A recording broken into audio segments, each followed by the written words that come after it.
જોઈ શકો તમે આ કે મરચીનો તમે ગ્રોથ જુઓ, એના તમે પાન જુઓ. લગભગ મરચીના પાનમાં દરેક લોકોને પ્રશ્નો હોય છે કે કોકળવાટ આવી જાય છે, પાન વળી જતા હોય છે, થ્રીપ્સ છે, ઘણો બધો રોગનો એટેક થતો હોય.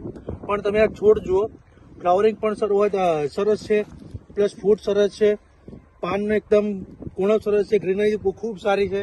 તો આખા ખેતરમાં આ કેટલા વીઘામાં તમારું વાવેતર છે મરચી? મારે 2 વીઘામાં. 2 વીઘામાં, બંને વીઘામાં તમને સારામાં સારું રિઝલ્ટ મળ્યું છે? સારામાં સારું. તો ખેડૂતોને શું સલાહ આપી છે? મલ્ટીપ્લાય વાપરવું જોઈએ કે વાપરવું જોઈએ? મલ્ટીપ્લેયર વાપરવું જોઈએ ખેડૂતોને, કેમ કે એમની કિંમત બી સસ્તી છે અને પાકમાં સારો ઉપયોગ કરે છે. જે રીતે તમને મલ્ટીપ્લાયર તમે ફાયદા કીધા હતા કે મલ્ટીપ્લાયર તમને આટલો ફાયદો કરી આપશે, એ એવો રિઝલ્ટ તમને મળ્યું ખરા? હા, મળ્યું. સંતોષ છે તમને મલ્ટીપ્લાયર? સંતોષકારક રિઝલ્ટ. ધન્યવાદ. બીજી વસ્તુ શાકિરભાઈ, તમે આ મરચીનો ક્રોપ છે, મરચી સિવાય પણ તમે તમાકુમાં પણ મલ્ટીપ્લાયરનો ઉપયોગ કરે છે, તો એ મલ્ટીપ્લાયરનો ઉપયોગથી તમને તમાકુમાં શું રિઝલ્ટ જોવા મળ્યું? તમાકુનો વિકાસ બી સારો થાય.